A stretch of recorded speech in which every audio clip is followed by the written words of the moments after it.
آج کی اس ویڈیو میں ہم اذان کے تعلق سے چند مسائل جانیں گے کہ کس غلطی کی وجہ سے اذان دوبارہ پڑھنی پڑتی ہے، اذان لوٹانی پڑتی ہے، اور اذان کا کون سا کلمہ چھٹ جائے کہ اذان دوبارہ پڑھنی پڑے گی، اور کون سا کلمہ چھٹے تو اذان لوٹانے کی ضرورت نہیں پڑتی ہے۔ اس کے علاوہ بھی اذان کے چند اور مسائل جانیں گے۔ یاد رکھیے، اگر کسی آدمی نے وقت سے پہلے اذان دے دی تو وہ اذان نہیں ہوئی، وقت آنے کے بعد اس اذان کو لوٹانا پڑے گا۔ مثال کے طور پر ابھی مغرب کا وقت شروع نہیں ہوا، کسی آدمی نے مغرب کے وقت سے 5 منٹ پہلے اذان دے دی تو یہ اذان نہیں ہوئی۔ اب جب مغرب کا وقت شروع ہوگا تو اس اذان کو دوبارہ پڑھنا پڑے گا۔ بغیر اذان کے اگر آپ نماز پڑھیں گے تو اذان چھوڑنے کی وجہ سے آپ گنہگار ہوں گے۔ لیکن اگر کسی نے بغیر وضو کے اذان پڑھ دی، یعنی اس کا وضو نہیں تھا اور اس نے اذان پڑھ دی، تو یہ اذان ہو گئی ہے، اس کو لوٹانے کی ضرورت نہیں ہے۔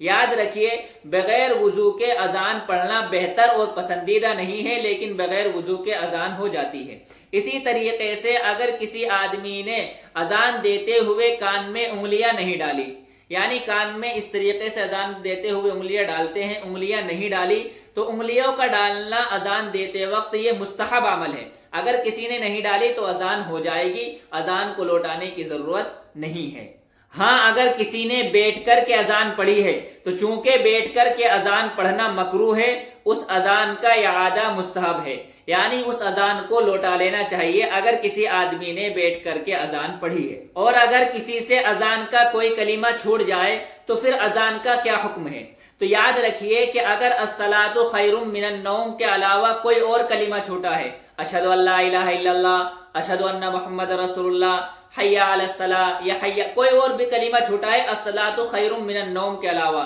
تو اگر اذان پڑھتے پڑھتے اسے یاد آ گیا کہ مجھ سے فلاں کلمہ چھوٹا ہے تو وہیں سے دوبارہ اذان پڑھنی شروع کر دے۔ مثال کے طور پر حی علی الصلاۃ پہ پہنچا تھا اور اسے یاد آ گیا کہ میں نے اشہد ان محمد رسول اللہ نہیں پڑھا ہے، یا اشہد ان لا الہ الا اللہ نہیں پڑھا ہے، تو وہاں سے حی علی الصلاۃ چھوڑ کر کے اشہد ان لا الہ الا اللہ سے دوبارہ اذان پڑھنی شروع کر دے۔ اور اگر اذان پڑھتے پڑھتے یاد نہیں آیا، بلکہ جب اذان پڑھ دی، اذان پڑھنے کے فوراً بعد یاد آیا، تو اب بھی جون سا کلمہ چھٹا ہے وہیں سے اذان دوبارہ پڑھنی شروع کر دے۔ مثال کے طور پہ حی علی الصلاۃ چھوٹا ہے، اذان پوری پڑھ دی اور پڑھنے کے فوراً بعد یاد آیا کہ میں نے حی علی الصلاۃ نہیں پڑھا تھا، تو حی علی الصلاۃ سے اذان دوبارہ پڑھنی شروع کر دے۔ اور اگر اذان دینے کے کچھ دیر کے بعد یاد آیا، جیسا کہ عموماً ہوتا ہے کہ اذان دے دی، اذان دے کر کے آئے، کسی آدمی نے آ کر کے یاد دلایا کہ آپ نے اذان کے اندر فلاں کلمہ نہیں پڑھا، تو اب اس کو اذان دوبارہ پڑھنی پڑے گی،